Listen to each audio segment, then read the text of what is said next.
नन्दमाधवम् कृष्णाय वासुदेवाय हरये परमात्मने प्रणतक्लेशनाशाय गोविन्दाय नमो नमः। गोपालनरत गोकुल संकटहारी राजा राम जय जय राम कृष्ण हरी राजा राम।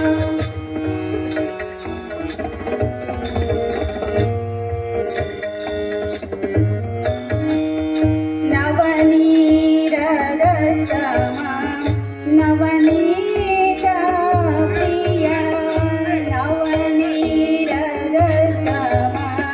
नवनीता घालणाऱ्या पायी खडावा घालणाऱ्या पायी खडावा घालणाऱ्या ये गणपतीच्या वसणाऱ्या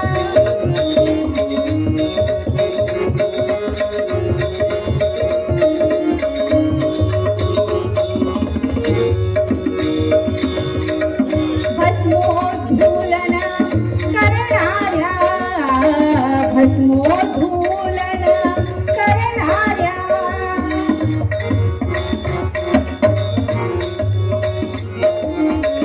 भस्मोद्धूलन करणाऱ्या दंडकमंडलो घेणा दंडकमंडलो घेणाऱ्या ये गणपतीच्या वसणाऱ्या ये गणपतीच्या वसणाऱ्या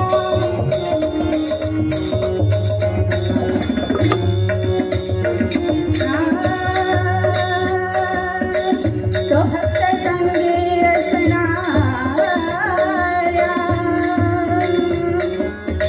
तो भक्त संगे असणाऱ्या भक्ताभिषेक करणाऱ्या भक्ता करणाऱ्या ये कृष्णाजीच्या वसणाऱ्या ये कृष्णाजीच्या वसणाऱ्या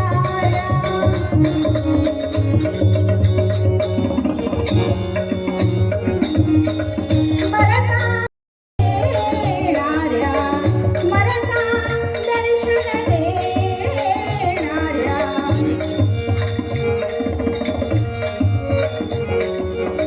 मरता मरता मरता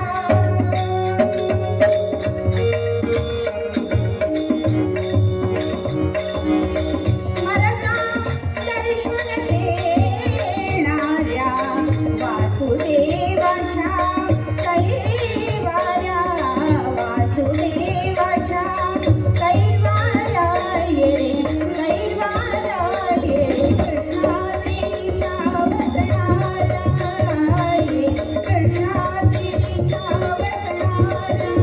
वसणाऱ्या ये कृष्णाजीच्या वसणाऱ्या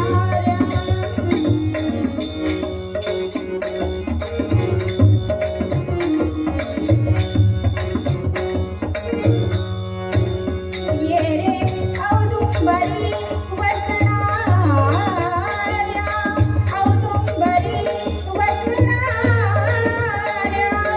औदुंबरी वसणाऱ्या कृष्णाजीच्या वसणाऱ्या ये रे कृष्णाजीच्या वसणाऱ्या ये रे कृष्णाजीच्या वसणाऱ्या।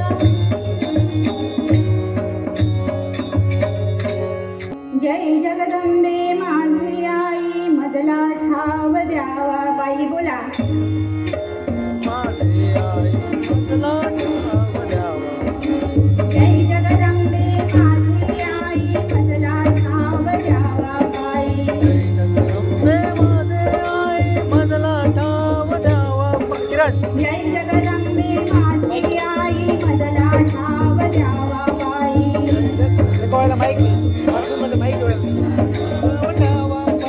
जय जगदंबे माझी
भावे वीण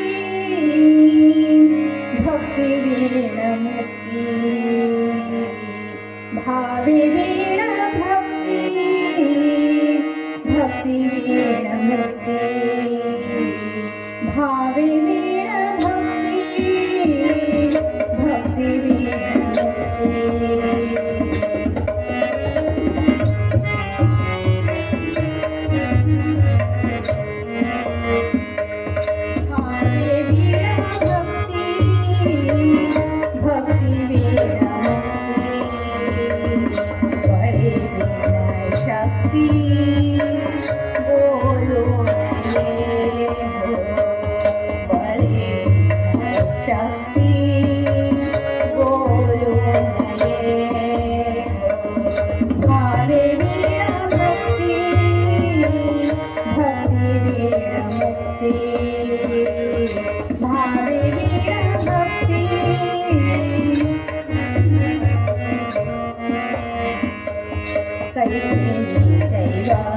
सरसिजनिलये सरोजहस्ते धवलतरांशुकगन्धमाल्या शोभे भगवति हे हरिवल्लभे मनोज्ञे त्रिभुवनभूति करिप्रसीद मह्यम्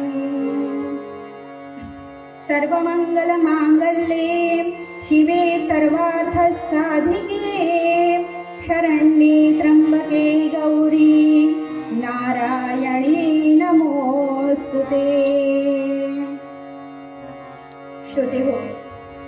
सर्वप्रथम ईश्वर स्वरूप तुम्हा सर्व श्रोतृवृंदाचरणी अत्यंत विनम्र भावाने वंदन करते. आजच्या कीर्तन सेवेसाठी लाभलेले हे दोन्ही साथीदार, नादब्रह्माची सेवा करणारे हरिभक्तीपरायण चारी बुवा आणि स्वरब्रह्माची सेवा करणारे माननीय श्री नाईक बुवा, या दोन्ही अतिशय उत्कृष्ट असे साथीदार आहेत. या दोघांनाही अत्यंत विनम्र भावाने वंदन करते. आमचे गुरुबंधू, ज्येष्ठ गुरुबंधू हरिभक्तीपरायण मयेकर बुवा यांच्याही चरणी वंदन करते.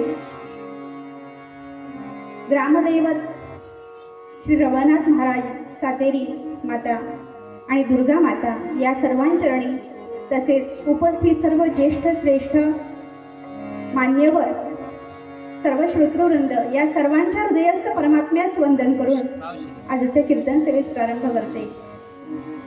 श्रोते हो, आज निरूपणासाठी घेतलेला अभंग हा माऊली श्री ज्ञानेश्वर महाराज यांचा आहे बरं का. थोडंसं नारदीय कीर्तनाविषयी जाणून घेऊया. आपल्या या कोकण भूमीमध्ये विविध कला अगदी गुण्यागोविंदानं नांदता येत नाही का. यामध्ये भजन आलं, दशावतार आलं, लळीत, भारुड म्हणा, कीर्तन म्हणा, अशा विविध कला आहेत. कीर्तनामध्ये विविध प्रकार आहेत बरं का. त्यामध्ये प्रचलित रामदासी, कैकाडी, भराडी, नारदीय, वारकरी असे अनेक प्रकार आहेत. दासगणू संप्रदायाची कीर्तनं होतात. आणि यामध्ये आपणा सर्वांच्या परिचयाचं असणारं वारकरी कीर्तन, कारण ते आपण नेहमी TV वरती पाहता, म्हणून तुम्हा सर्वांच्या परिचयाचं हे मला माहीत आहे बरं का. आणि या वारकरी कीर्तनामध्ये एक कीर्तन सांगणारे कीर्तनकार असतात आणि त्या व्यतिरिक्त वादक असतात आणि पाठीमागे टाळकरी उभे असतात बरं का. पण इथे नारदीय कीर्तन प्रकार हा थोडासा वेगळा प्रकार आहे, कारण एवढे टाळकरी मिळणं शक्य नसल्यामुळं या वारकरी कीर्तनाचं रूपांतर हळूहळू नारदीय कीर्तनामध्ये झालं बरं का. आणि नारदीय कीर्तनामध्ये फक्त एक कीर्तनकार आणि 2 वादक यांच्या सहाय्याने हे सादरीकरण होतं. याला नारदीय कीर्तन असं म्हणतात आणि याला जोड असते शास्त्रीय संगीताची बरं का. आद्य कीर्तनकाराचं नारद महर्षींना म्हटलं जातं. कीर्तन या शब्दाचा अर्थ होतो भगवंताच्या गुणांचं, नामाचं गायन करणं.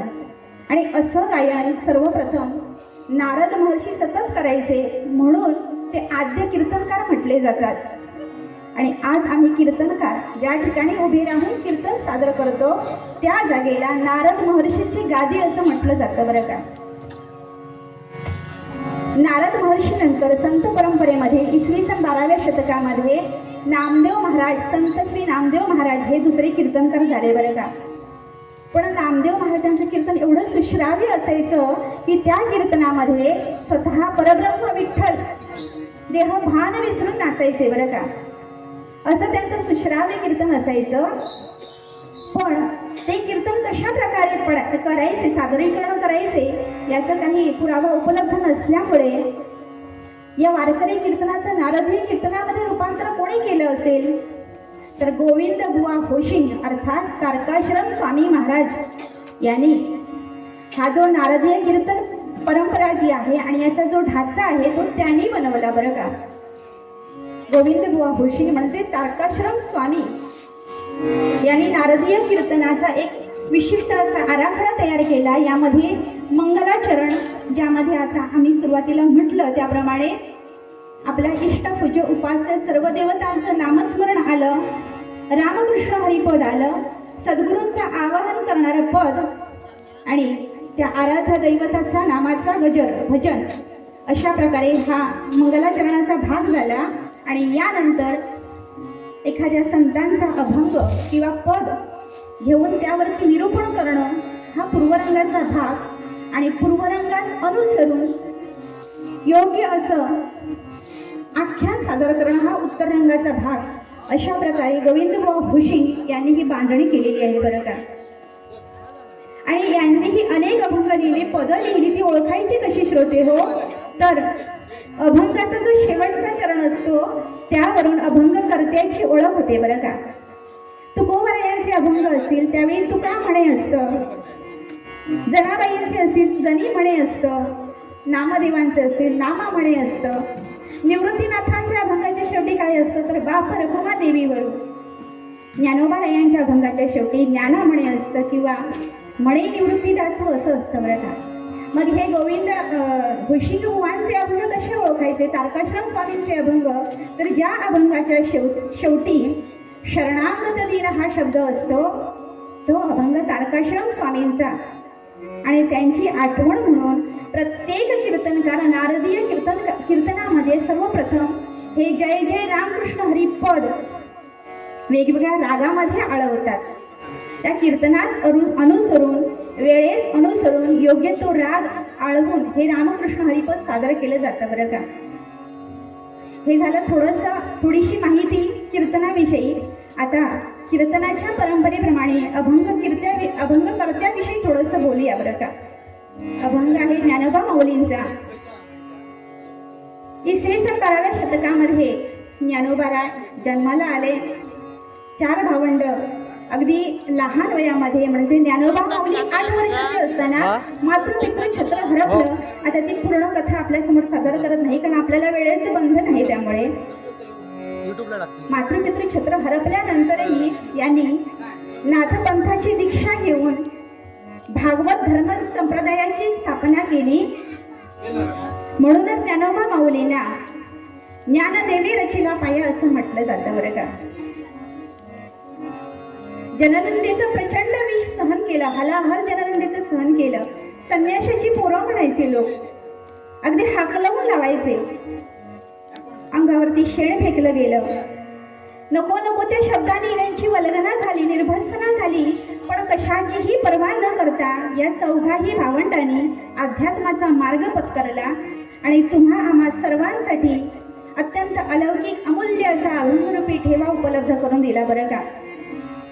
ज्ञानोबा माऊलींनी ज्ञानेश्वरी लिहिली, अमृतानुभव लिहिला आणि हे सर्व कार्य करून जगाच्या उद्धाराचा मार्ग लोकांना दाखविला. जेव्हा या जगाची कीव आली त्यावेळी ज्ञानोबा माऊली म्हणतात, विश्वाचे आर्त माझ्या मनी प्रकाशले. आणि त्या आर्ततेने श्रोते हो या विश्वात्मक देवाची आराधना केली बरं का. आणि या विश्वात्मक देवाकडे पसायदान मागितलं, आपल्या सर्वांसाठी मागितलं. काय मागितलं हो? जे खडांची व्यंकटी सांडो तया सत्कर्मी रती वाढो, धूता परस्परे जडो मैत्र जीवांचे. या संपूर्ण सृष्टीमधील चराचरामधील जेवढे जीव आहेत म्हणजे त्यामध्ये फक्त माणसंच असं नाही बरं का. प्रत्येक जीवाला अगदी छोट्या छोट्या अमिबा नावाच्या एकपेशीय सजीवापासून ते महाकाय अजस्र प्राण्यांपर्यंत मधल्या सर्वजण आलं बरे का. त्यामध्ये जारज, उद्भिज, स्वेदज वगैरे सर्व योनी आल्या, 84 लक्ष योनी सर्व आल्या. या सर्व भूतमात्रांना परस्परांविषयी स्नेहभाव वाटू दे, त्यांच्यामधील वैर संपू दे, त्यांच्या मनामधील दुष्टत्व नष्ट होऊ दे असं उदात्त मागणं ज्ञानोबारायांनी मागितलं. असं उदात्त मागणं केवळ आईच मागू शकते बरं का. एक माता आपल्या लेकरांप्रती हा भाव ठेवते. म्हणूनच ज्ञानोबा विश्वाची माऊली झाले बरं का. वयाच्या 22व्या वर्षी संजीवन समाधी घेतली आळंदी येथे. 22 वर्षांच्या लेकराला आपण माऊलीचा दर्जा दिला. असं कर्तृत्व माझ्या माऊलींचं होतं बरं का. म्हणून माऊली म्हटलं तरी हृदय हेलावतं बरं का. असं हळवं चरित्र आहे त्यांचं. असे हे ज्ञानोबाराय प्रस्तुत अभंगामधून आपल्याला सांगताहेत. भावे वीण भक्ती, भक्ती वीण मुक्ती, बळे वीण शक्ती बोलू नये. कैसेनी दैवत प्रसन्न त्वरित, उगारा हे निवांत शिणसी वाया. सायास करीसी प्रपंच दिननिशी, हरिसीन भजसी कवण्या गुणे. ज्ञानदेव म्हणे हरी जप करणे, तुटेल धरणे प्रपंचाचे. पांडुरंग हरी वासुदेव हरी. श्रोते हो, थोडक्यात अभंगाचा भावार्थ बघूया आणि त्यानंतर त्याच्या थोडासा सखोल त्याच्यावरती विचार करण्याचा प्रयत्न करूया बरं का. ज्ञानोबा माऊली म्हणतात, भावविरहित भक्ती करून त्या भक्तीकडून आपण मुक्तीची अपेक्षा ठेवणं व्यर्थ आहे बरं का. आणि हे कसं वाटतं तर ज्याच्या अंगामध्ये अजिबात बळ नाही त्या मनुष्यानं शक्तीच्या वल्गना करणं हे जसं हास्यास्पद ठरेल की नाही, त्याचप्रमाणे भावरहित केलेली भक्ती आणि त्या भक्तीकडून मुक्तीची अपेक्षा करणं हेही हास्यास्पद ठरेल बरं का. मग यासाठी काय करावं श्रोते हो, तर आपण अध्यात्मामध्ये उतावळेपणा करतो नाही का. असे अनेक भक्त असतात अध्यात्मामध्ये उतावळेपणा करतात. मग त्यांच्यासाठी माऊली म्हणतात की तुम्ही थोडीशी भक्ती कराल, काही काळ भक्ती कराल आणि लगेच भगवंताची कृपा मागाल, कसं शक्य होईल. मग त्यापेक्षा अशी भक्ती न केलेलीच बरी. उगार आहे निवांत क्षणसी वाया, हा व्यर्थ क्षण आहे बरं का. सायास करीसी प्रपंच दिननिशी, या प्रपंचाच्या मागून आपण सतत धावत असतो, धडपडत असतो नाही का. किती धडपड हो, धडपडेपर्यंत धडपड चालू असते आपली. मग ही धडपड करत असताना भगवंताचं नामस्मरण करावं, त्याचं चिंतन करावं, यासाठी आपल्याला थोडीशी उसंत मिळत नसते नाही का.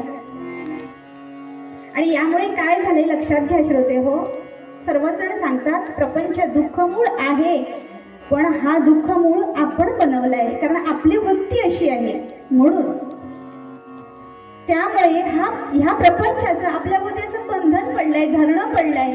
आणि हे जर धरण तुटवायचं, तोडायचं असेल, तुटायचं असेल तर काय करावं, यासाठी माऊली शेवटच्या चरणामध्ये सांगतात, ज्ञानदेव म्हणे हरी जप करणे, तुटेल धरणे प्रपंचाचे. श्रोते हो, भक्ती तर आपण सर्वच जण करतो नाही का. कोण म्हणतं भक्ती करत नाही म्हणून. भक्त आपण सर्वच आहात, म्हणून आज आई जगदंबेच्या सेवेसाठी सर्वजण तत्पर आहात, वेगवेगळ्या कार्यामध्ये कार्यरत आहात. कुणी कार्यरत नाही तो वर्गात श्रोतृवृंद म्हणून श्रवणासाठी बसलेला आहे, हेही काही थोडकं नाही बरं का. कारण श्रवण भक्ती फार महत्वाचं. नवविधा भक्तीमधील पहिली भक्ती आहे ती श्रवण भक्ती. ही भक्ती आपण सर्वच जण करतो, पण ह्या भक्तीमध्ये कुठेतरी काहीतरी कमी आहे. ज्ञानोबा माऊलींना जाणवलं. आणि ते काय कमी आहे श्रोते हो, तर भावे विण भक्ती. संतांना निष्काम भक्ती अपेक्षित असते बरं का. आणि आपण जी भक्ती करतो ना ती मात्र सकाम भक्ती असते. सकाम याचा अर्थ त्या भक्तीच्या बदल्यामध्ये आपण सतत काहीतरी मागत असतो नाही का. सतत देवापाशी मागणं मागत असतो, मला हे दे, मला ते दे. मानवी इच्छा कधीही संपत नाही, सतत वृद्धिंगत होत असणारी अशी गोष्ट आहे ती. इच्छा सृजनशील आहे बरं का. एक इच्छा दुसऱ्या इच्छेला जन्म देतच असते. आणि त्यामुळे आपल्या आशा, आपल्या मागण्या कधीही संपत नाहीत. हा जन्म आपण भगवंतापाशी या प्रपंचासाठी सतत मागत असतो बरं का. म्हणून ती आपली भक्ती फलद्रूप होते, पण काही काळापुरती बरं का.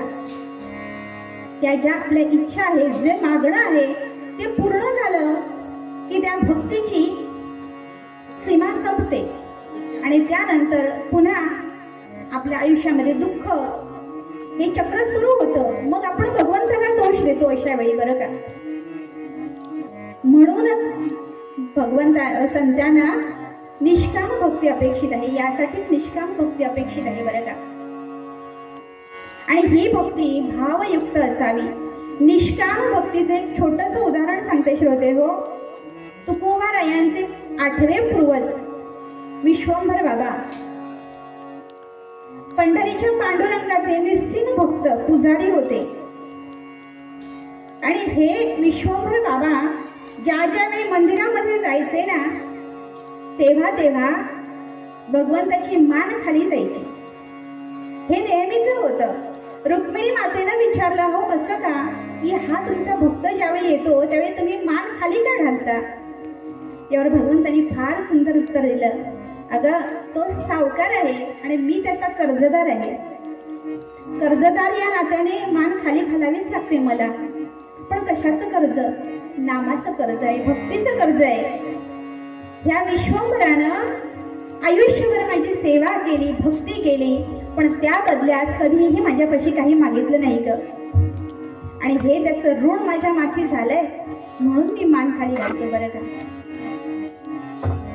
आणि खरंच विश्वंभर बाबांनी आणि त्यांच्या पुढील पिढ्यातील कित्येक लोकांनी भगवंतापाशी काही मागितलंच नाही हो. म्हणूनच भगवंताने त्यांना फार मोठं वरदान दिलं बरं का. आणि ते कोणतं? तर त्यांच्या 8व्या पिढीमध्ये स्वतः अंशावताराने जन्माला आले आणि तेच तुकोबार आहे बरं का. अशी निष्काम भक्ती संतांना अपेक्षित आहे. पण अशी भक्ती करण्यासाठी आवश्यक असतं फार मोठी साखळी आहे बरं का. एक असा मार्ग आहे ह्या सर्वांमध्ये जाण्याचा, आणि तो कोणता? भाव रहित भक्ती ही निष्काम ही विफळ ठरते हे मान्य आहे. पण ते भाव, विविध प्रकारचे भाव आहेत. यामध्ये वात्सल्य भाव आला, दास्य भाव, माधुर्य भाव, शांत भाव, सख्य भाव यांची उदाहरणही आहेत. असे विविध प्रकारचे भाव, हे भाव भक्तिसूत्रामध्ये सांगितले. पण त्याचबरोबर नारद महर्षींनी भक्तीची आणखीन काही रूप सांगितलेली आहेत की कांतासक्ती, रूपासक्ती, दास्यासक्ती ही नारद महर्षींनी भक्तीची रूप सांगितली आहेत. भगवंताच्या त्या सगुण रूपावरती प्रेम करणारी अशी भक्त मंडळी होती त्या काळी आणि आहेत. गोपिकांचं फार सुंदर उदाहरण आहे बरं का, ज्यांनी रूपासक्तीने भक्ती केली, आपला सर्वस्व आपला जीव त्या भगवंतावरती ओवाळून टाकला. आणि याविषयी एक छोटीशी कथा, एक वृद्ध गवळण होती बरं का. आणि इकडे भगवान श्रीकृष्णांचा जन्म झालेला आहे. जन्मापासून यशोदा मैया इतकी खुश झाली की त्या श्रीकृष्णांच्या प्रत्येक कृतीचा ती उत्सव करायची.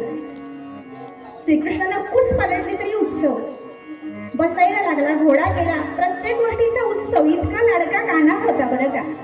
आणि या उत्सवामध्ये त्या सर्व गोपिका सामील व्हायच्या. आणि आता भगवंत चालायला लागले, हळूहळू मातेचं पोट धरून एक एक पाऊल टाकू लागले. आणि मैया म्हणाली, चलो उत्सव मनाव.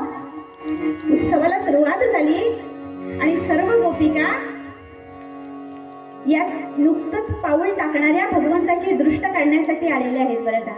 आणि ह्या दृष्ट काढण्याच्या कार्यक्रमासाठी प्रत्येकानं आपापल्या परीनं काही ना काही हातामधून आणलेलं आहे. कुणी धान्य आणलंय, कुणी मीठ मोहरे आणल्यात, कुणी नाणी आणली. ज्यांची परिस्थिती चांगली आहे त्याने कुठेतरी एखादा सोन्याचा दागिना आणलाय, काही ना काही आणलंय. आणि हा सारा प्रकार एका वृद्ध गवळणीच्या कानावरती गेला आणि ती ही लगबगीनं तिथं धावत सुटली. पण तिला तिथं काय दृश्य दिसलं की फार गर्दी जमली आहे आणि या सर्व स्त्रिया अगदी छान नटून थटून आल्यात. आणि तिला वाटलं की ह्या स्त्रिया नटून थटून आल्यात आणि मी मात्र अशी अवतारामध्ये, कसं वाटेल ते? लोक हसणार ते हसणार, पण ज्याच्यासाठी मी आले त्याला काय वाटेल हो? मग तशीच धावत पळत घरी गेली आणि मेकअपला जाऊन बसली बरं का. वृद्ध होती, अंगाला कंप सुटलेला होता आणि ह्या धावपळीने धाप लागत होती बरं का, थरथर कापत होती. आणि अशाच अवस्थेमध्ये घरामध्ये कुठे गाठोड्यामध्ये ठेवलेला तो भरजरी शालू काढला, कशी बशी नेसली, पण तिच्या लक्षात नाही आलं तो शालू उलटा झाला होता, त्याची किनार उलटी झाली, तशीच गुंडाळली. आणि आपल्या परीनं जो काही शृंगार करावयाचा तो केला आणि लगबगीनं काही मोहरे हातामध्ये घेऊन बाहेर निघाली. घराबाहेर थोडं अंतर चालून गेली, एवढ्यात पती महाशय आडवे आले, समोर आले. अगं अगं हे काय ध्यान करून चाललीस? म्हणाले, नाही माझ्या कानाची दृष्ट काढायची आहे म्हणून जाते. अगं जा, पण हा अवतार तरी पहा, काय झालंय? नैनों में काजल, होठों पे काजल, नैनों में लाली, होठों पे काजल नैनों में लाली, गालों पे टिकली लगा के चली, दीवानी वो चली है दीवानी चली, दीवानी चली है दीवानी चली, दीवानी चली है दीवानी चली, होठों पे काजल नैनों में लाली,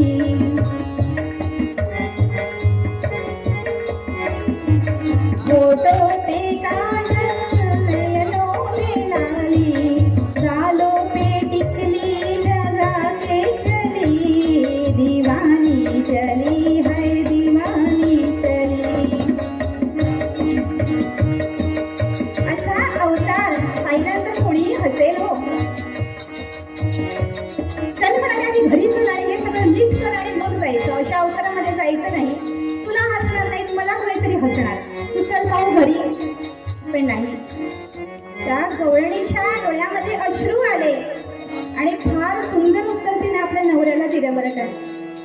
ती गवळण म्हणते, अहो मला माहित आहे माझं सगळं चुकलंय, मला शालू नीट नेसता आला नाही, माहित आहे मला हा शृंगारही नीट जमलेला नाही, सगळं माहित आहे, पण मी परतून येणार नाही. का? वय झालंय माझं. एवढ्या धावपळीमध्ये इतकी धाप लागली की जीवाचं काहीतरी बरं वाईट होईल असं वाटतंय मला. आणि आता पुन्हा परतून तुमच्यासोबत मी माघारी आले आणि तिथून जर नाही येऊ शकले परत ना, तर माझ्या कानाची दृष्ट काढायची राहून जाईल हो. त्याला डोळे भरून पाहायचं राहून जाईल, मी नाही येणार. ही रूपासक्ती या गवळणींची होती, या भक्तांची होती श्रोते हो. म्हणून भगवंत द्वारकाधीश असूनही या गोपिकांसाठी अश्रू ढाळत होते. त्यांचा विरह असह्य होत होता, भक्तांचा विरह असह्य होत होता भगवंतांना, म्हणून रडत होते बरं का. असा भाव जर अंतःकरणामध्ये असेल तरच ती भक्ती सुफळ ठरते, फलद्रूप होते. आणि ही भक्ती आपल्याला मुक्तीप्रत घेऊन जाते. आणि मुक्तीचा दुसरा मार्ग आद्य शंकराचार्यांनी सांगितलाय बरं का. तो कोणता बरं? सत्संगत्वे निसंगित्वम, सत्संगत्वे निसंगित्वम, निसंगित्वे निर्मोहित्वम, निर्मोहित्वे निश्चलत्वम, निश्चलत्वे जीवन्मुक्ती. जीवनमुक्तीचा हाही मार्ग सांगितलाय. आपल्याला मुक्तीच्या गर्भागारामध्ये जर प्रवेश करायचा असेल तर त्यासाठी प्रथम निश्चल व्हावं लागेल बरं का. निश्चलत्व अंगी येणं फार महत्वाचं. निश्चलत्व म्हणजे काय हो? निश्चलत्व म्हणजे स्थितप्रज्ञता अंगी बाळगणं फार महत्वाचं. हे स्थितप्रज्ञ कसे असतात तर यासाठी भगवद्गीतेमध्ये या स्थितप्रज्ञाची लक्षणं भगवंत सांगतात.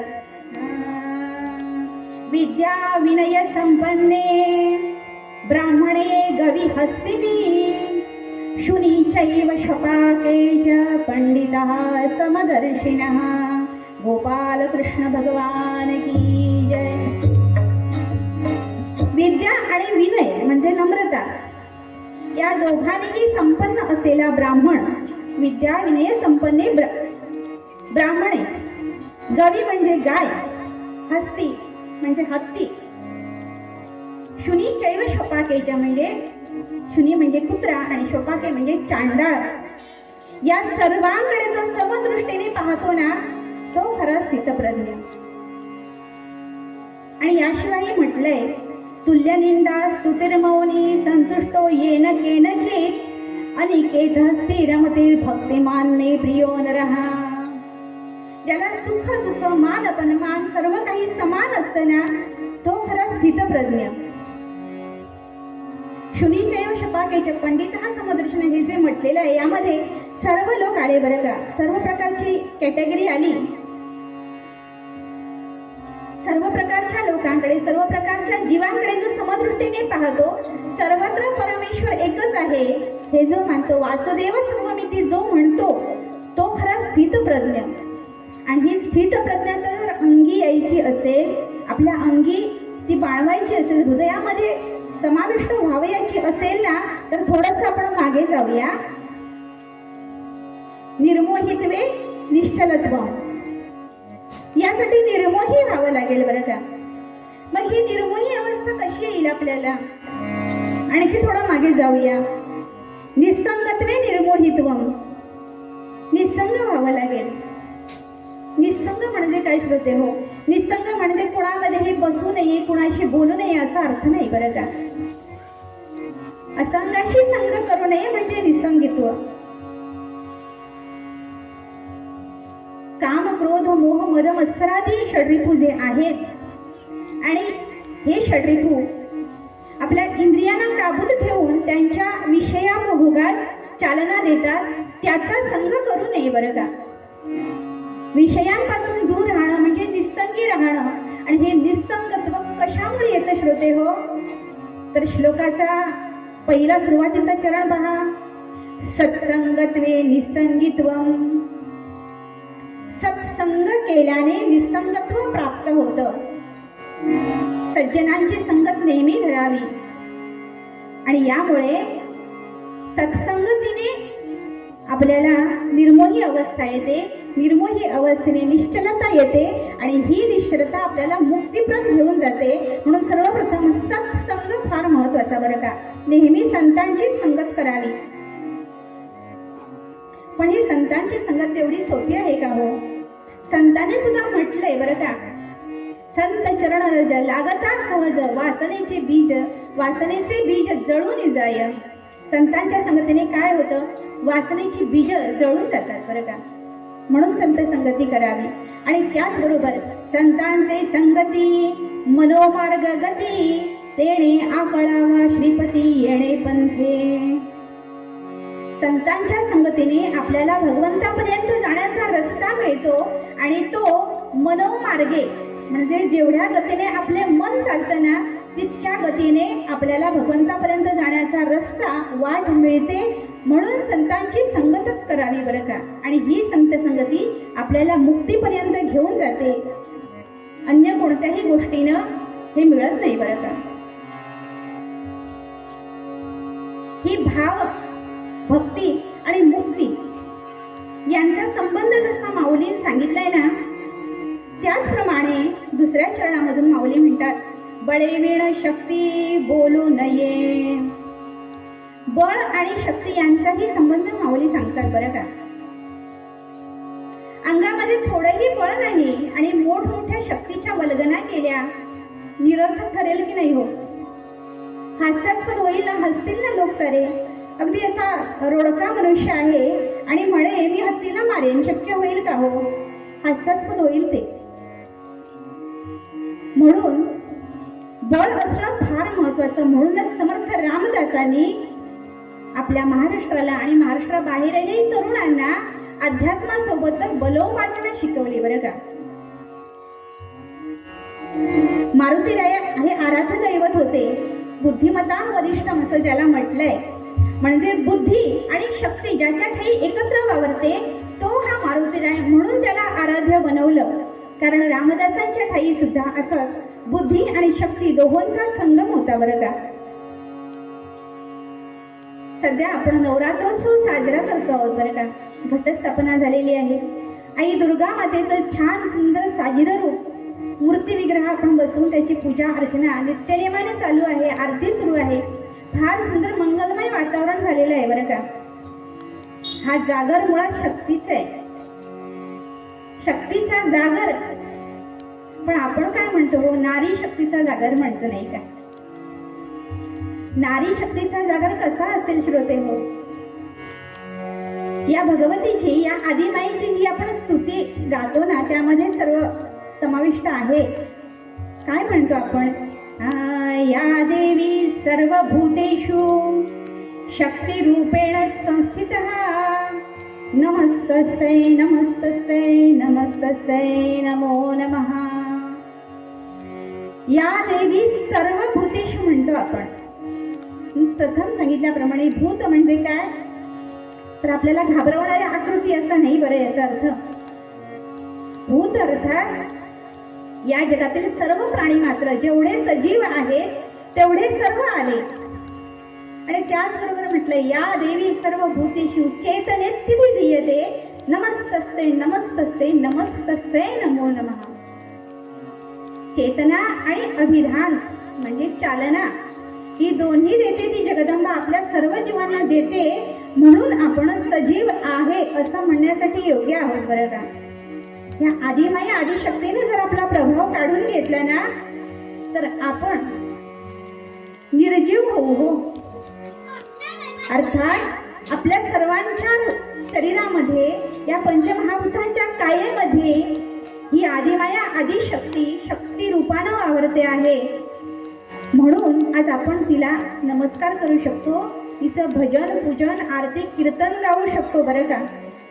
आणि ही सर्व भूतांमध्ये जर समाविष्ट आहे तर हा जागर फक्त नारी शक्तीचा कसा होईल? हा जागर तुम्हा आम्हा साऱ्यांचा आहे, जागर शक्तीचा आहे. आणि यासाठी एक छोटासा दृष्टांत सांगते बरं का. आद्य गुरु शंकराचार्य ज्यांनी हिंदू धर्माला एकत्रित आणलं ते शंकराचार्य. त्यांचा काळ असा होता श्रोते हो की त्या काळी आपला हिंदू धर्म हा विभागला गेलेला होता. विभागला गेला कशामुळे? तर वैदिक संस्कृतीनुसार 5 देवता मुख्य मानल्या जातात. त्यामध्ये विष्णू, गणपती, शिवशंभू महादेव, सूर्य आणि शक्ती या 5 देवता वैदिक संप्रदायामध्ये मुख्य मानल्या जातात. आणि लोकांनी काय केलं की ह्या 5 देवता आपल्या आराध्य देवता बनवून त्यांचे 5 पंथ निर्माण केले. शैव पंथ, वैष्णव पंथ, गाणपत्य पंथ, सौर पंथ आणि शाक्त पंथ असे 5 पंथ हिंदू धर्मामध्ये तयार झाले. आणि परिसराचा त्रास काय असतो हे आपल्याला सर्वांना माहिती आहे. डिहायड्रेशन म्हणतो ना आपण ज्याला, पाण्याची कमतरता शरीरामध्ये होते आणि फार त्रास सहन करावा लागतो नाही का. अशा प्रकारे अतिसाराचा त्रास झाल्यामुळे शंकराचार्यांची प्रकृती दिवसेंदिवस खालावत चालली. आणि अखेर असा दिवस आला, शिष्यमंडळ मात्र कशातही कमी करत नव्हतं बरं का. आपापल्यापर्यंत सर्व सेवा करत होते. पण एक दिवस असा आला की त्यांना उठताही येईना, हातपाय सुद्धा हलवता येईना अशी परिस्थिती झाली. आणि त्यावेळी शंकराचार्यांनी त्या आदिमाया आदिशक्ती जगदंबेचा धावा केला बरं का. त्या रात्री पहाटे जगदंबा स्वप्नात आली, दृष्टांत दिला, प्रगट झाली समोर आणि म्हणाली, काय रे झालं शंकरा? अरे शाक्त मताचं खंडन करण्यासाठी या काश्मीर प्रांतापर्यंत आलास, पण आज तुझी अशी अवस्था आहे की तुझ्या या शरीरातली शक्ती बळ निघून गेलं. मग मी समोर आल्यानंतर साधा नमस्कार करण्याची समर्थता सुद्धा तुझ्या अंगी राहिली नाही. मग शाक्त मताचं खंडन काय करशील? आता शंकराचार्यांना कळून चुकलं की आदिमाया आदिशक्ती कुठे आहे, तुम्हा आम्हा सर्वांमध्ये आहे. त्या क्षणी तिला शरण गेले. प्रकृतीमध्ये हळूहळू सुधार झाला. शाक्तपंथीयांना समजूत घालून त्या एकसूत्रतेमध्ये बांधलं आणि शिवशक्तीच्या गूढ संबंधांचा अर्थ सांगणारा सौंदर्य लहरी हा ग्रंथ तेथे त्याने लिहिलेला आहे बरं का. अशी महती या जगदंबा आदिमाया आदिशक्तीची आहे बरं का. म्हणून हा गौरव, हा जो नवरात्रोत्सव आहे हा शक्तीचा जागर म्हटला जातो बरं का. आणि शक्तीचा जागर म्हणण्याचं आणखीन एक कारण बरं का की येथे शारदीय नवरात्रोत्सव असं म्हटलं जातं. मग आपल्याला असं वाटतं की कदाचित शारदा मातेचं पूजन होतं इथे म्हणून शारदोत्सव की काय, तर तसं नाही. शरद ऋतूच्या सुरुवातीस होणारा हा म्हणून शारदीय नवरात्रोत्सव असे हिंदू पंचांगानुसार 6 ऋतू सांगितले जातात. आणि या 6 ऋतूंच्या सुरुवातीला ज्यावेळी ऋतू बदल होतो त्यावेळी आपलं शरीर हे बलवान असावं, सुदृढ असावं आणि त्या ऋतू बदलाला आपल्याला सामोरं जायचं आहे. यासाठी योग्य अशी तयारी आपल्या शरीराची व्हावी. यासाठी प्रत्येक ऋतूच्या सुरुवातीला हा नवरात्रोत्सव साजरा केला जातो. आणि त्यापैकी आपल्याला 2च माहीत आहेत, एक शारदीय आणि एक वासंतिक नवरात्रोत्सव. असा हा शक्तीचा जागर श्रोते हो. पुढच्या चरणांमधून ज्ञानोबरायांनी सांगितलेलं आहे, सायास करीसी प्रपंच दिनदिशी हरिसेन भुजसी कवणे आगुणे. ज्ञानदेव म्हणे हरी जप करणे तुटेल धरणे प्रपंचाचे. सतत धडपड आपल्या संसारासाठी चाललेली आहे बरं का. हा संसार दुःखमूळ आहे असं म्हणतात, पण तरीही हा जर संसार सुखकर व्हायचा असेल ना तर सतत भगवंताचं नामस्मरण केलं पाहिजे. आणि हे संतांनी केलं, सर्वांनी केलं. प्रपंच साधून परमार्थ केला, तुकोबारायाने केला, गोरोबा काकांनी केला आणि म्हणून त्यांना भगवंताची कृपा प्राप्त झाली बरं का. आणि हे त्यांचे अनुभवाचे वचन आहेत, अनुभवाचे शब्द आहेत. संत अनुभवाने बोलत नाहीत बरं का, स्वतः अनुभव घेतात आणि मग इतरांना सांगतात.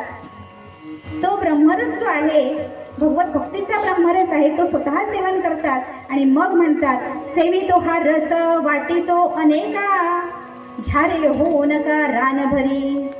आपल्या सर्वांना सांगतात असं वेड्यासाठी भटकू नका. ज्या ब्रह्मरसाचं सेवन आम्ही करतो तो थोडासा तुम्हीही घेऊन बघा, तुम्हालाही तो आनंद मिळेल. हे संतांचे आपल्यावरती उपकार आहेत, फार उपकार आहेत बरं का. अशा प्रकारे या आदिमाया आदिशक्तीची कृपा तुम्हा आम्हा सर्वांवरती राहावी. आई जगदंबेची कृपा राहावी. ग्रामदैवत श्री सातेरी गवळनाथ महाराजांची कृपा आपल्या सर्वांवरती राहावी अशी सदिच्छा व्यक्त करते. आणि येथे पूर्वरंग आटोपता घेते बरं का. यापुढे उत्तरंग सादर केला जाणार आहे. अजून कीर्तन संपलेलं नाही, पूर्वरंग संपवते. आणि त्यासाठी ज्ञानोबा माऊलींचा जो अभंग आहे पूर्वरंगाचा तो पुन्हा एकदा स्मरण करूया, कारण याच अनुसरून पुढे आपल्याला चरित्र भाग ऐकायचा आहे. तर अशा समर्पण भावाने जिने संसार केला आणि त्यामुळे ती मुक्ती प्रत गेली आणि मुक्ती मिळून सुद्धा देवता म्हणून पूजली गेली, अशा एका स्त्रीचं चरित्र आणि भगवंताच्या 6व्या अवताराचं चरित्र आपल्या सर्वांना उत्तरंगामध्ये ऐकायचं आहे. त्यापूर्वी थोडंसं या ज्ञानोबा माऊलींच्या अभंगाचं स्मरण करूया. भावे वीण भक्ती, भक्ती वीण मुक्ती, बळे वीण शक्ती बोलो नये. भावे वीण भक्ती, भक्ती वीण मुक्ती, बळे वीण शक्ती बोलो नये.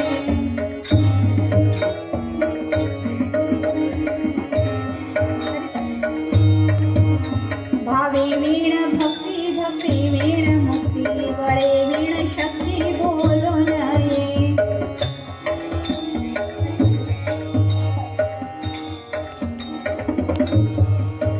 सायास करीसी प्रपंच दिननिशी, हरिसीन भजसी कवना गुणे.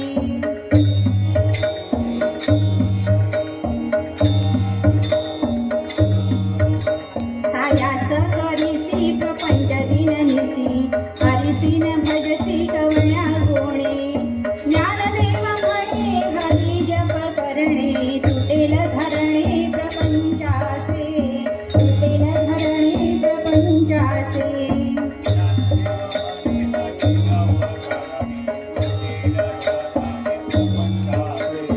हरिमुखे म्हणा, हरिमुखे म्हणा, पुण्याची गणना कोण करी.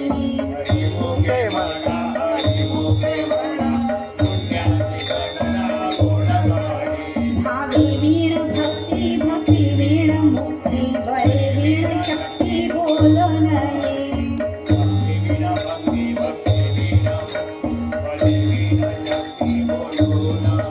भावे वीण भक्ती, भक्ती वीण मुक्ती, बळे वीण शक्ती बोलो नये.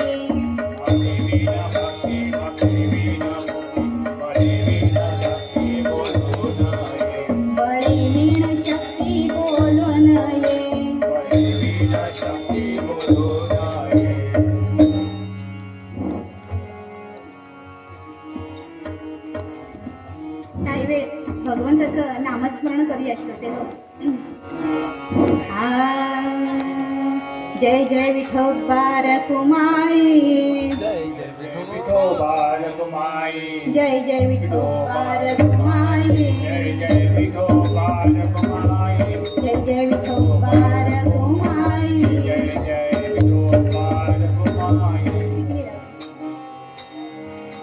जय जय विठोबा रघुमाई जय जय विठोबा रघुमाई जय जय विठोबा रघुमाई जय जय विठोबा रघुमाई जय जय विठोबा रघुमाई जय जय विठोबा रघुमाई जय जय विठोबा रघुमाई जय जय विठोबा रघुमाई जय जय विठोबा रघुमाई जय जय विठोबा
जलद घन सकल जलद घन पीतांबर परिधान येई येई हो विठ्ठले भक्तजन वत्सले भक्तजन वत्सले भक्तजन वत्सले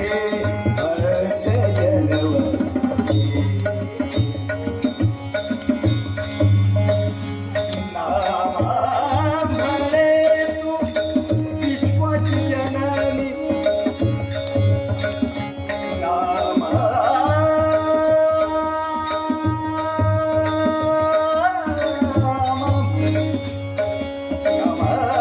म्हणे तू विश्वाची जननी शिरपणी वासिनी जगदंबे शिरपणी वासिनी जगदंबे भक्तजन वत्सले भक्तजन वत्सले भक्तजन वत्सले येई हो विठ्ठले येई हो विठ्ठले भक्तजन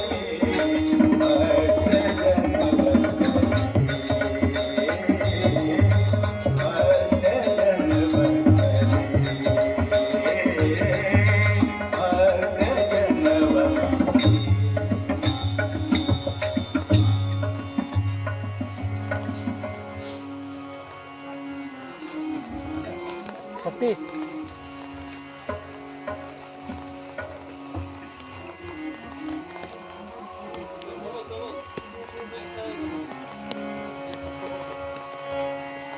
असं नाही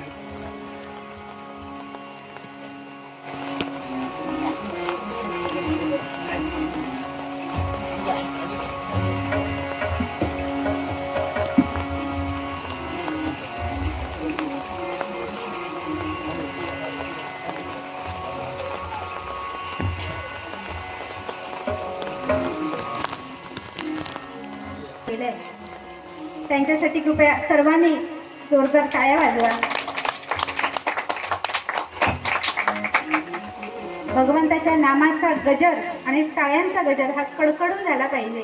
परीक्षा कितीही असू द्या, कारण कसं आहे ना हो, टाळ्यांचा गजर म्हणजे आपण हातावरती हात जे आपले आपटले जातात, त्यामुळे हातांमध्ये असणारे ठराविक बिंदू दाबले जातात. ॲक्युप्रेशर पद्धती आहे आणि त्यामुळे हृदयामधील रक्ताभिसरण चांगलं होतं. हे विज्ञान आहे. आणि त्याचबरोबर तुकोबराय सांगतायत, तुका म्हणे पिटू भक्तीचा डांगोरा, जणी कळी काळासी दरारा, आनंदे करा जय जयकार. जय जयकार हा आनंदाने मोठ्यानं करावा, ज्याने कळी काळातही भीती वाटेल, दरारा वाटेल. आणि श्रोते हो, भगवंताच्या दारात आपण बसलो आहोत, सर्वांविषयी सदिच्छा चिंतूया. पण त्याचबरोबर भगवंताच्या द्वारी कीर्तन ऐकणं, त्याचं काही बरं वाईट झालं तर आपल्यासारखे भाग्यवान आपणच नाही का. पण असं काही होऊ नये असं भगवंतापाशी मागणं मागूया. आणि त्या कळी काळाला दरारा वाटला पाहिजे असा जय जयकार एकदा सर्वांनी ठणकावून करूया बरं का. कुंडली गवरदा हरी विठ्ठल बोला, ज्ञानेश्वर माऊली की वा, खूप छान. आर्य सनातन वैदिक हिंदू धर्म की खूप छान. पूर्वरंगाचं अनुसरून आज आपल्याला एक चरित्र ऐकायचं आहे छोटंसं. माहूरगडची रेणुका माता या माहूरगडावरती कशी आली याची एक कथा उत्तरंगामध्ये सादर करण्याचा प्रयत्न करते. आईचं महात्म्य तर फार आहे, अवर्णनीय आहे, पण तरी सुद्धा माझ्या परीनं या चरित्रात स्पर्श करण्याचा अल्पपोतीप्रमाणे प्रयत्न करते. श्रोते हो, ही रेणुका मुळात कोण होती, कुठून आली जन्म कुठे झाला हे जाणून घेण्यासाठी आपण आता जायचंय आपल्याला विदर्भ देशामध्ये.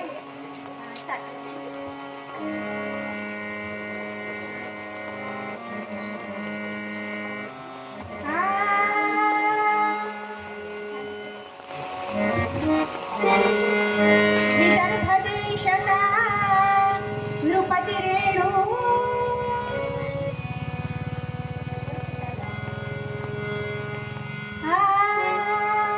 विदर्भ देशका नृपती रेणू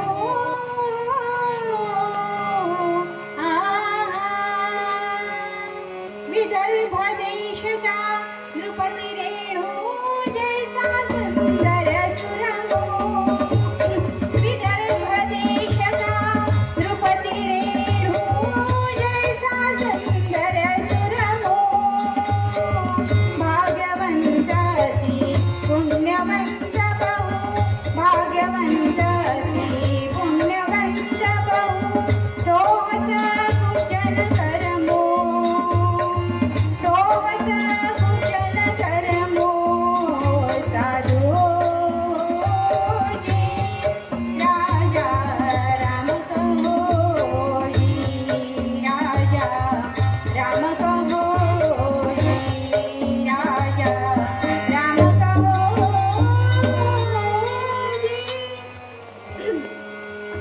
टाकीसाठी फार ताकद लागते बरं का. विदर्भ देशातील कान्यकुब्ज नगरीचा राजा आहे. नाव आहे रेणू. बरीच वर्ष याला संतान नव्हतं बरं का. यांचे कुलगुरू आहेत वसिष्ठ. वसिष्ठांची आयुर्मर्यादा फार होती बरं का. त्यामुळे ते पुढे परशुराम अवतारानंतर श्रीराम अवतारापर्यंत सुद्धा ते होते कुलगुरू म्हणून. त्याच कुलामध्ये ते होते बरं का.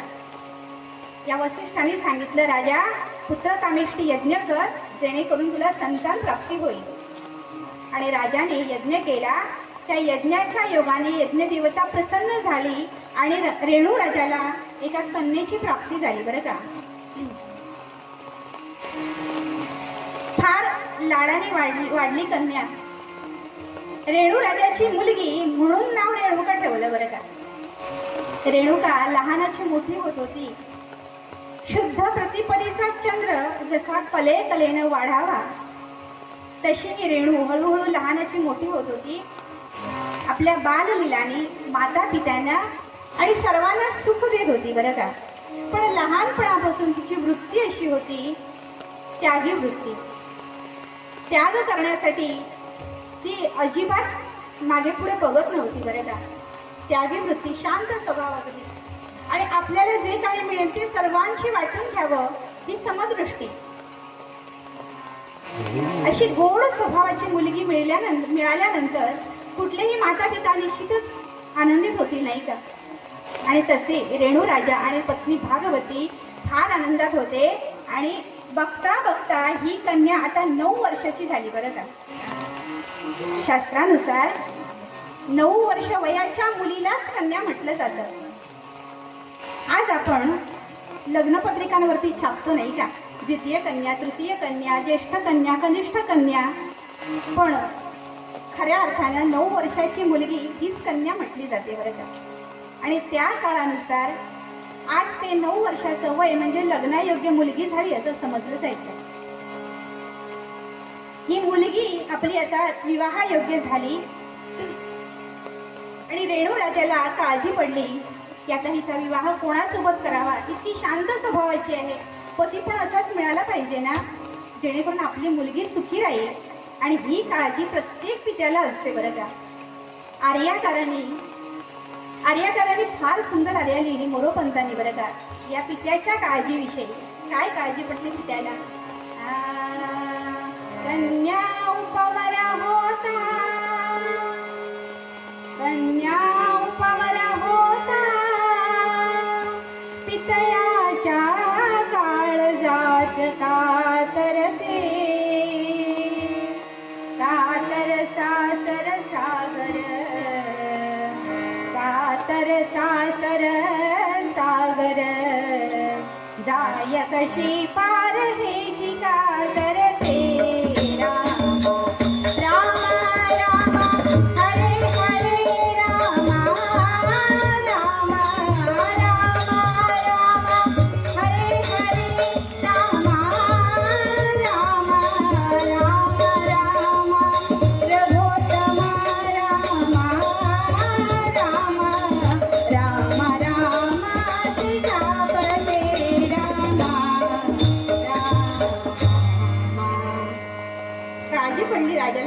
दिवस चिंतित दिसत होता आणि कुलगुरूंनी वसिष्ठांनी सांगितलं, राजा, कन्येच्या विवाहाची चिंता मुळीच करू नकोस, कारण ही कोणी सामान्य नाही, ही साक्षात जगदंबेचा अंशावतार आहे. इथं कशी आली ती ऐक. माता सती शिवशंभूंच्या प्राप्तीसाठी आपल्या चहूबाजूने अग्नी प्रज्वलित करून तपश्चर्या करत होती बरं का. आणि हे त्या कोमलांगीचं दुःख भगवंतांना बघवलं नाही म्हणून तेथे प्रगट झाले आणि तो अग्नी त्यांनी भक्षण केला आणि सती मातेला आश्वासन दिलं की लवकरच मी तुझा स्वीकार करेन. यावेळी त्या जगदंबेनेही प्रसन्न होऊन सांगितलं की तुम्ही माझ्यासाठी हा अग्नी भक्षण केला म्हणून लोक तुम्हाला जमदग्नी नावानं ओळखतील बरं का. पण भगवंत हसून म्हणाले, अगं थांब, सगळे फटाके काही एका वेळी फोडायचे नाहीयेत. फटाके एका वेळी फोडलं तर मजा निघून जाईल नाही का. थोडेसे आरतीला, थोडे पूजेला, थोडे थोडे फोडायचे. त्याप्रमाणे हे वरदान ही तुझी इच्छा राखून ठेव, कारण पुढे भगवान विष्णू 6वा अवतार घेणार आहेत आणि त्या 6व्या अवताराचं माता पिता होण्याचं कार्य आपल्याला करायचं आहे. तेव्हा मी हे नामाभिधान धारण करेन हे सांगितलं मातेला. आणि तुलाही कार्य करायचंय की रेणुका या नावाने रेणू राजाच्या उदरी जन्म घ्यायचाय. हे झालं, ठरलं सर्व. त्यामुळे वसिष्ठ कुलगुरू म्हणाले, हे सर्व असं आहे, त्यामुळे तू काळजी काही करू नकोस, हिचं लग्न ठरलेलंच आहे. फक्त तू एवढंच कर की तुझ्या क्षत्रिय कुलाचाराप्रमाणे हिचं संयमवर मांड. इकडे जमदग्नींचाही अवतार जन्माला आलेला होता, प्रभू शिवशंभूचा अवतार जन्माला आलेला होता. तो कसा शोधे हो, त्याची ही फार रोचक कथा आहे बरं का. ऋचिके नावाचे ऋषी जे च्यवन ऋषींचे पुत्र होते. सर्वच ऋषी आहे त्यामुळे गोंधळून जाऊ नका, थोडं लक्ष देऊन ऐका बरं का. च्यवन ऋषी जे आयुर्वेदाचार्य, आज आपण च्यवनप्राश वगैरे प्राशन करतो की नाही, हे सर्व आयुर्वेदाचे जे ज्ञान आहे ते त्यांनी निर्माण केलेले आहे. ते च्यवन ऋषी आणि त्यांचे पुत्र ऋचिक ऋषी यांनी गाधी नरेश कौशिक याच्या मुलीशी विवाह केला आणि हा विवाह सरळ नाही झाला बरं का. राजाने ही अट घातली होती की जो कोणी 1000 श्यामकर्ण अश्व मला आणून देईल, म्हणजे पांढरे शुभ्र घोडे फक्त त्यांचे कान काळे असे अश्व जो कोणी मला आणून देईल त्यालाच ही मुलगी मी देईन बरं का. आणि ही अट ऋचिक ऋषींनी पूर्ण केली. वरुण देवाला प्रसन्न करून असे 1000 श्यामकर्ण अश्व मिळवले. अट पूर्ण केली, सत्यवतीशी विवाह केला, सुखाचा संसार सुरू झाला. आणि काही दिवसांनी सासू सासरे जावयाच्या घरी भेटायला आले. तो अरण्यातलाही संसार, सुखाचा संसार पाहिला आणि राजा राणीला फार बरं वाटलं. पण राणीच्या मनामध्ये एक विचार येऊन गेला बरं का. राणी म्हणते, पौलकुशी तिचं नाव होतं बरं का, की एकुलती एक कन्या होती, ती या ऋषीला देऊन टाकली. पण आता आपल्या राज्याला वारस कोणीच नाही, काय करायचं. राज्यात दुसऱ्या शत्रूंनी बळकावलं तर कोणीतरी वारस पाहिजे. आणि त्या काळी असं होतं श्रोते हो, की लहान वयामध्ये मुलींची लग्न व्हायची, त्यामुळे आईचंही वय काही तसं फार उतारवय नसायचं. त्यामुळे आईला वाटलं की आपल्यालाही एखादा पुत्र झाला असताना तर बरं झालं असतं, पण कसं शक्य होईल.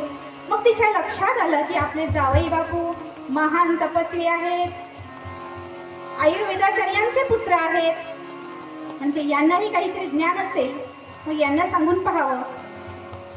पण त्या काळच्या सासवांना जावयांच्या समोर उभं राहायची हिंमत नव्हती.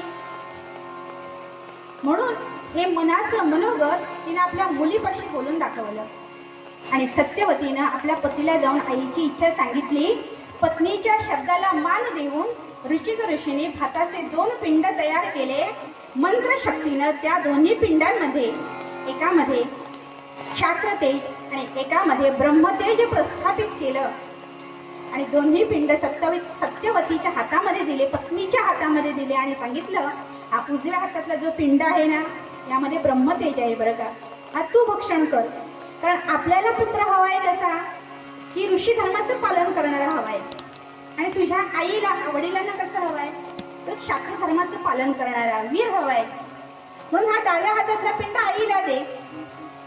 पण इकडे सत्यवतीने काय घालायचा तो गोंधळ घातला बरं का. सत्यवती ही पुराणांमधून 2 नावं अशी निघाली की ज्यांनी गोंधळ घातलाय. ही एक सत्यवती आणि महाभारतामधली एक सत्यवती, भीष्म पितामहांची माता.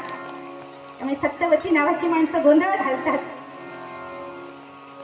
असं काही गैरसमज करून घेऊ नका बरं. कुणी असेल सत्यवती नावाची माता, गैरसमज करून घेऊ नका. पण श्रोते हो, या सत्यवतीनं असा गोंधळ घातला आणि परिणाम असा झाला, या दोघींना 7व्या महिन्यामध्ये डोहाळे लागले बरं का. 7व्या महिन्यामध्ये गर्भाची रचना पूर्ण होऊन मन नावाचं 11वं इंद्रिय तेथे तयार होत असतं. आणि त्यावेळी त्या गर्भाला पूर्वजन्मीचं स्मरण होऊन विविध इच्छा होतात आणि या इच्छा मातेच्या मनीच्या इच्छामार्फत तो गर्भ पूर्ण करून घेत असतो.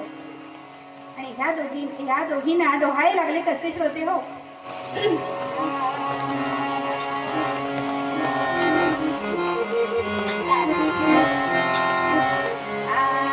ऋषी पत्नी घेई चाप बाण हाती, पत्नी घेई चाप बाण हाती.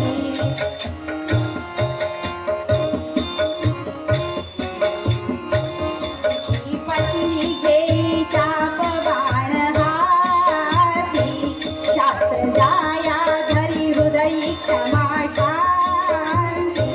शास्त्र जाया धरी हृदयी क्षमा शांती. हृदयी क्षमा शांती. ऋषी पत्नी घेई चाप बाण हाती, शास्त्र जाया धरी हृदयी क्षमा शांती.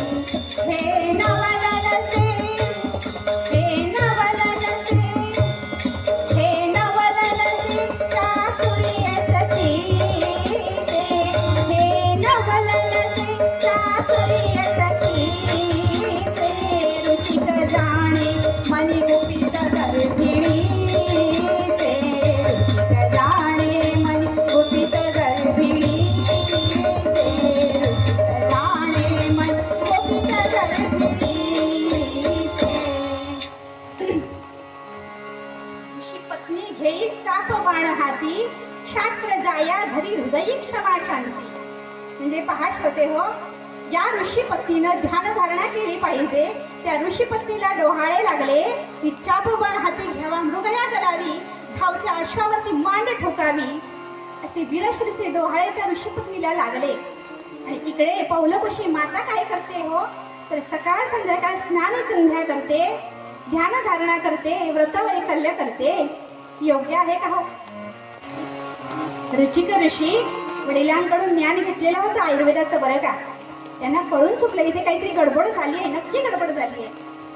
पत्नीला बोलावून घेतलं, विचारलं हे काय चाललंय सगळं. सत्यवतीनं चूक मान्य केली. यावेळी ऋषी म्हणतात माझ्या मंत्राचा प्रभाव असा निष्प्रभ होणार नाही. जे झालं ते झालं आणि जे होणार ते होणारच. पण आता सत्यवती रडू लागली नाही. मला असं नकोय बरं का. मला आपल्या ऋषी धर्माचंच पालन करणारा पुत्र हवा, असा हिंस्र स्वभावाचा मला पुत्र नको, किंवा संतान जे काही असेल ते मला असं नकोय. आता ही गोष्ट तिकडे पौलकुशीला माहीत नव्हती बरं का. नाहीतरी तिने काहीतरी अदलाबदल केली असती. इकडे सत्यवतीला हे माहीत पडल्यामुळे हिनं नवऱ्यापाशी पुन्हा वरदान मागितलं आणि त्यांनी वरदान असं दिलं, मंत्र प्रयोगाने अशी योजना केली की जे संतान जन्माला येईल ते ब्राह्मण धर्माचं ऋषी धर्माचंच पालन करेल. त्यामुळे झालं असं, सत्यवतीच्या पोटी जमदग्नीने अवतार घेतला, जन्माला आले जमदग्नी. आणि तिकडे पौलकुशीकडे विश्वामित्र जन्माला आले. जमदग्नी महान तपस्वी झाले बरं का. सर्व वेदाध्ययन केलं, शस्त्रास्त्र विद्या सर्व काही पारंगत झाले. पण स्वभावाने अतिशय तापट हो, कारण तो प्रभाव होता त्या गोंधळाचा पहिल्या. क्षत्रियांचा थोडासा स्वभाव तापट असतो आणि हा तापसी स्वभाव यांच्यामध्ये उतरला म्हणून शीघ्रकोपी झाले बरं का. जरासं झालं की टाळकं फिरायचं. आणि इकडे विश्वामित्र, सगळं विश्वच मित्र, शांत स्वभावाचे. असा या दोघांचा जन्म झाला.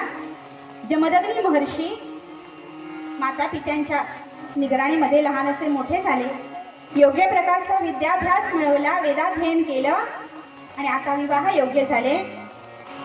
रेणू राजाच्या त्या संयोरामध्ये सहभागी झाले. रेणुकेचा स्वभाव लहानपणापासून तापसी, प्रभू शिवशंभूंची आराधना करायची आणि यामुळे साहजिकच तिचं मन त्या ब्रह्मतेजाकडे खेचलं गेलं बरं का. छान सुंदर पेदार शरीर, यष्टी गौरवर्ण, काळी भोर दाढी, मिशा, सुंदर असा तो जटाभार, अंगी भगवी वस्त्र, रुद्राक्षमाळा हे सारं पाहिलं आणि रेणुकेचं मन मोहून गेलं, मुग्ध झाली आणि पटकन जाऊन जमदग्नींच्या गळ्यामध्ये माळा घातली बरं का. आता या संयवरामध्ये सर्व देव आले होते. नाना देशीचे राजकर्ते आले होते, मोठमोठे राजा आले होते बरं का. कशासाठी? रेणुकेला मिळवण्यासाठी. कारण रेणू राजाची ख्याती कीर्ती संपूर्ण त्रिभुवनामध्ये पसरलेली होती. पण देवता कशासाठी आल्या होत्या श्रोते हो? रेणुकेला मिळवण्यासाठी नव्हे बरं का. पुन्हा आपल्याला शिव पार्वतीचा विवाह सोहळा पाहता येईल ही मौज पाहण्यासाठी तेथे आले होते बरं का. आणि त्यांना फार आनंद झाला. सर्वांनी आनंदाने रेणुका आणि जमदग्नीवरती पुष्पवृष्टी केली. पण तिथल्या क्षत्रियांना हे रुचलं नाही बरं का. त्या सर्व राजाने मिळून रेणू राजावरती हल्ला चढवला आणि जमदग्नी सुद्धा काही कच्चे चेले नव्हते. जो क्षात्र तेजाचा प्रभाव त्यांच्यावरती होता त्यामुळे शस्त्रास्त्र विद्येमध्येही तितकेच निपुण होते.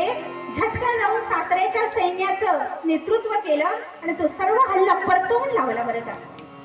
आता लग्न झाल्या झाल्या जावयाचा हा पराक्रम पाहिला आणि सासू सासरे फारच खुश झाले.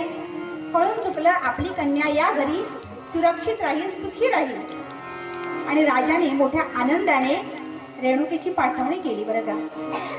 जाताना छान अगदी भरपूर अन्नधान्य, धन भरपूर काही दिलं, गायी दिल्या आणि देवतांनीही प्रसन्न होऊन कामधेनू, कल्पतरू आणि पारिजातक वृक्ष असा आहेर यांना केला होता बरं का.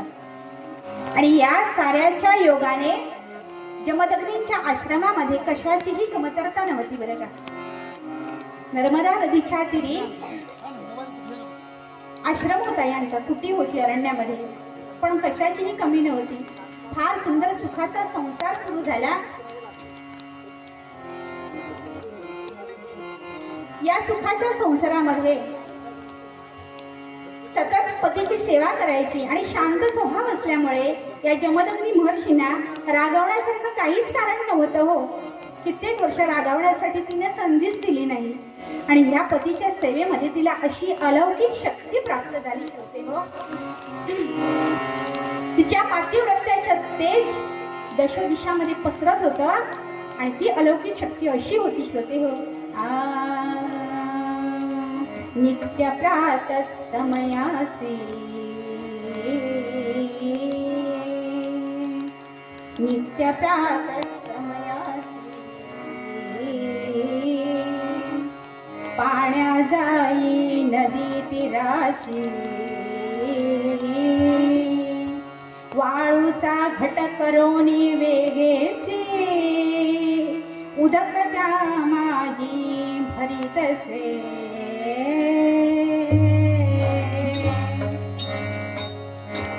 मातीचा घडा यामध्ये आपणही पाणी भरतो नाही का, पण तो घडा भट्टीमध्ये भाजलेला असतो नाही का. पण ही वाळूचा कोरा घडा तयार करायची आणि त्याला अग्नीमध्ये न भाजता त्या कोऱ्या घड्यामधून पाणी आणायचे. ते पाणी सांडत नव्हतं आणि तो घडाही विरघळत नव्हता. असं अलौकिक तेज होतं. आणि यापुढेही मोठा चमत्कार आहे का. करोनिया सर्पाची चुंबळ, करोनिया सर्पाची चुंबळ, त्यावरी घडा ठेवितसे अचल, ऐसी रेणुका सुमंगल तेज दिव्य पतिव्रतेचे. काय दिव्य तेज होतं श्रोते हो. सर्पाची चुंबळ त्या वाळूच्या घड्याखाली ठेवायची विचार करा. शक्य होईल का हो. आपल्या महिला वर्गाचं सांगते, पुरुषांचं सोडा हो. साधा झुरळ दिसतो तरी आपण टमाटम उड्या मारत जातो की नाही. पण सर्पाची चुंबळ मस्तकी धारण करून त्यावरती वाळूच्या पाण्याने भरलेला घट ठेवून ही पाणी भरायची आश्रमामध्ये रेणुका. असं तेज त्या पतिव्रतेचं होतं श्रोते. म्हणून देवतांमध्ये ही ती रेणुका वंद्य झाली बरं का. असा सुखाचा संसार सुरू असताना 5 पुत्रांना जन्म दिला. 4 पुत्रांच्या मागून साक्षात भगवान विष्णूंनी परशुराम रामभद्र या नावाने कोटी जन्म घेतला बरं का. मूळ नाव रामभद्र आणि त्यानंतर श्री गणेशाकडून परशुविद्या प्राप्त केली म्हणून परशुराम झाले. भृगु कुलामधले म्हणून भार्गव झाले बरं का. रामभद्राने अवतार घेतला. सगळं काही सुखाचं सुरू होतं श्रोते हो. आणि एके दिवशी झालं असं की ही रेणुका नेहमीप्रमाणे पाण्यासाठी नदी किनारी गेली असता तेथे चित्ररथ नावाचा गंधर्व आपल्या गंधर्व पत्नीसोबत जलक्रीडा करताना तिने पाहिला. छोटस दृश्य श्रोते हो. आणि काही क्षणाचाच अवधी. पण काय झालं ते पहा.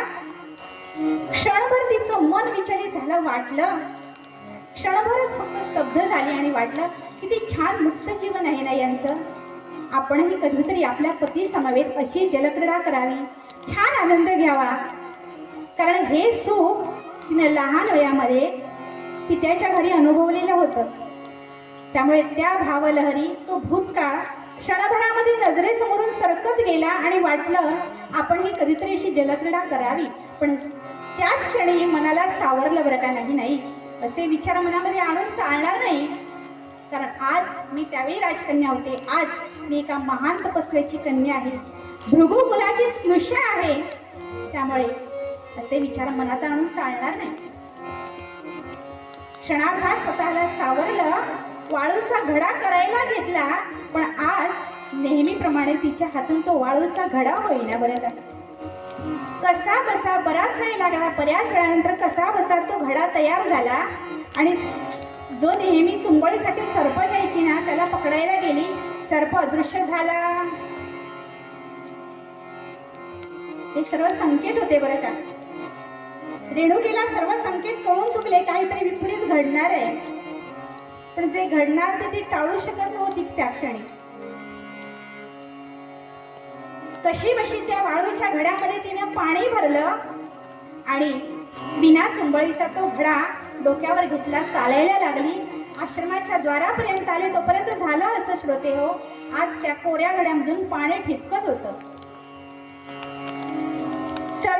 सर्पाची चुंबळ मस्तकी घ्यायची याचा थोडासा गर्भितार्थ लक्षात घ्या बरं का. स्त्री हे परब्रह्माचं स्त्री स्वरूप प्रकृती.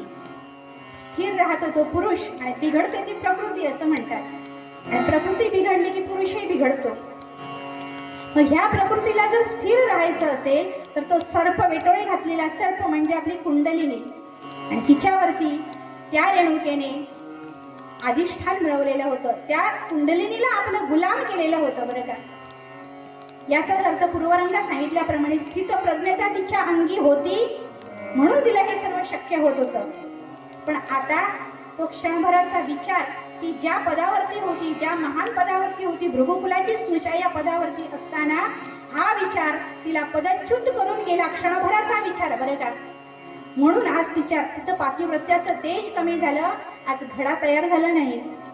आणि तो घडा ठिपकत असताना ते वाळूचे कणही तिच्या मुखावरती, देहावरती पडले. अंगावरची वस्त्र मलिन झाली. चेहराही मलिन होऊन गेला. आणि तशाच अवस्थेमध्ये आश्रमापाशी येतात इकडे भृगु महर्षी, जमदग्नी महर्षी वाट पाहत आहे. इतका वेळ का लागला सतीला. नेहमी तर झटकन येते. आज वेळ लागला, काहीतरी कारण असेल. पण अंतर्ज्ञानाने पाहिलं काय चाललंय ते. आणि ही दारात येता क्षणी ते सर्व चित्र पाहिलं. तिचा तो मलिन झालेला अवतार पाहिला आणि अंतर्ज्ञानाला जाणला. मलिन झालेली चित्तवृत्ती ही जाणली आणि म्हणाली, थांब पापिणी, तिथेच थांब. आजपासून तुला या आश्रमामध्ये थारा नाही. रेणुका म्हणते, स्वामी असं झालंय तरी काय? अगं पापिणी, काय झालं म्हणून मलाच उलट विचारते? त्या गंधर्वाची जलक्रीडा पाहत राहिलीस ना? क्षणभर तुझं मन चंचल झालं की नाही सांग मला? आणि हेच पाप तू केलंय म्हणून जा इथून चालती हो. तुला आजपासून या आश्रमामध्ये थारा नाही. स्वामी असं करू नका हो. तुमचा विरह मी नाही सहन करू शकणार. पुत्रांचा त्याग मी नाही करू शकत. क्षमा करा मला. नाही पापिणी नाही. अगं इतकी वर्ष झाली तरी तुझं मन स्थिर होत नाही. अजूनही ते राजोपभोगामध्येच अजून तू मग्न आहेस. तुझी चित्तवृत्ती चंचल का होते त्याचं मूळ कारण हे आहे, कारण आजपर्यंत हा सतीचा खोटा मुखवटा धारण तू केलास आणि या आश्रमामध्ये राहिलीस. म्हणून आजपासून या दांभिकतेला येथे थारा नाही. जा चालती हो इथून. भ्रष्टपथ वांचिला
माझा आश्रम अपवित्र होतो.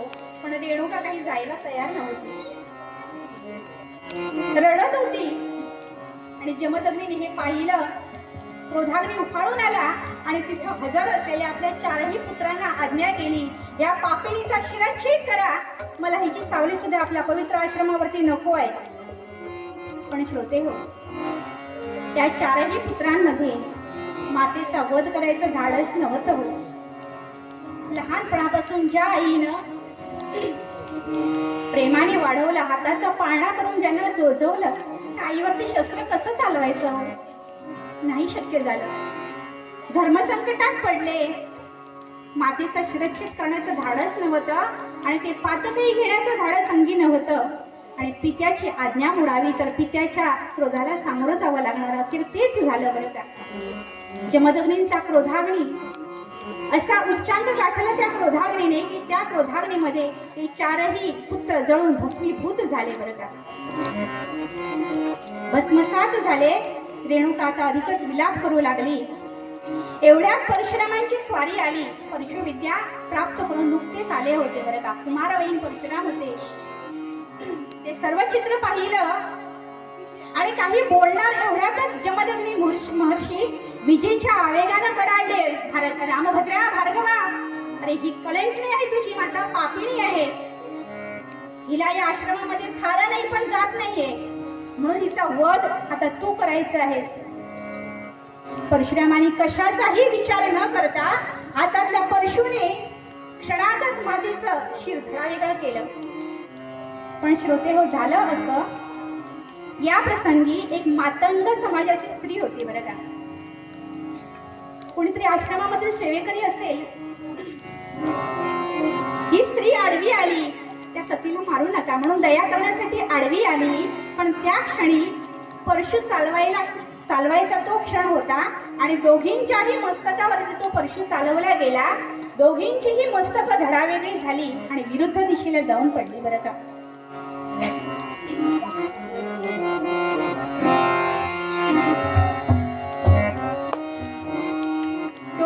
मस्तक विरुद्ध सावली.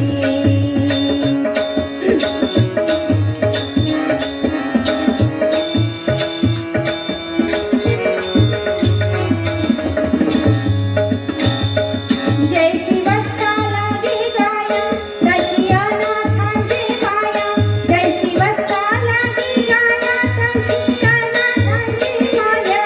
माझी रेणुका माऊली कल्पवृक्षाची सावली.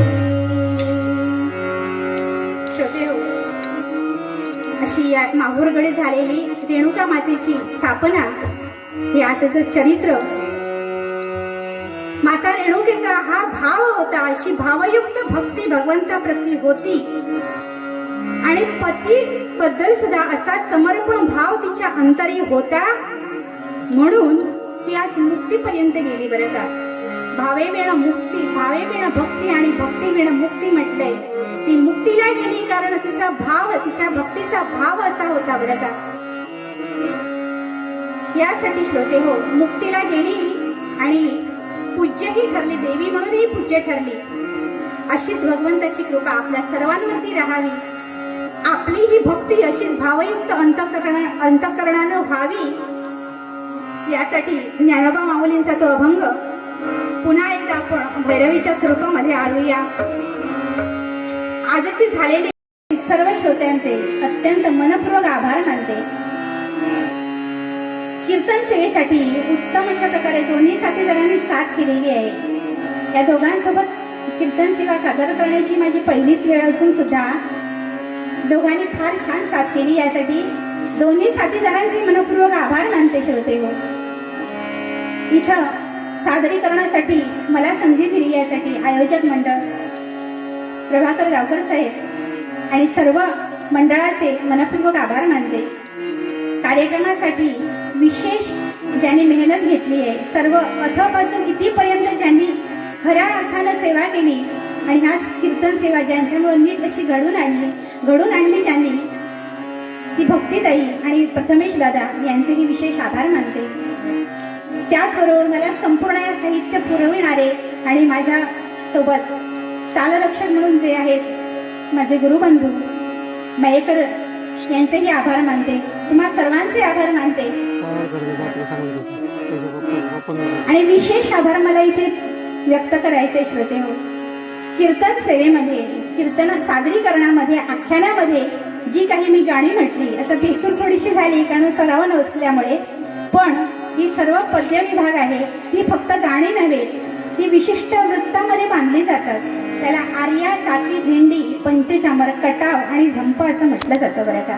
आणि ही सर्व वृत्तांची बांधणी, त्याचबरोबर जे श्लोक म्हटले, भुजंग प्रयात वृत्तामधील जे श्लोक आहे, ही सर्व वृत्त बांधणी करून देणारे आपल्या गावचे ऋषितुल्य व्यक्तिमत्व, ज्यांनी अनेक ग्रामदैवतांची शब्दपूजा बांधली, शब्दस्मरणांजलीच्या अनेक ग्रामदैवतांना वाहिली, आरत्या स्तोत्र अशी अनेक अभंग, अनेक रचना ज्यांनी केली, ते आपल्या गावचे सुपुत्र ऋषितुल्य व्यक्तिमत्व माननीय कृष्णाकाका देवळी यांचे मी विशेष आभार मानते. कारण सर्व पद्ये ही त्यांनी तयार करून दिलीत मला.